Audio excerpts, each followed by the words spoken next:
L'Imma visita l'osteòpata des de fa 10 anys. Va patir una ciàtica i això li va provocar inestabilitat a l'esquena.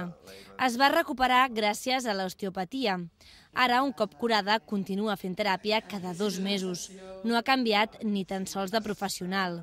Vinc aquí normalment cada 2 mesos i mig o 3, saps? I aleshores doncs, el David, cada vegada que entro aquí, em revisa la col·locació de l'esquena i si hi ha alguna cosa que ha d'anivellar, doncs comença a obrir espais, que en diu ell.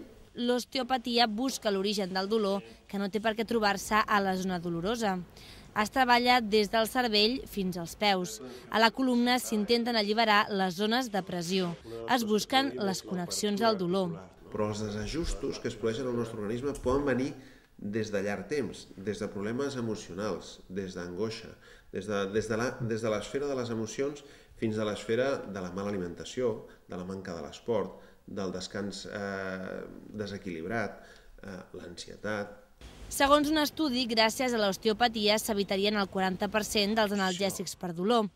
Però tot i això, el Departament de Salut encara no es decideix a entrar aquestes medicines dins els serveis de la Seguretat Social.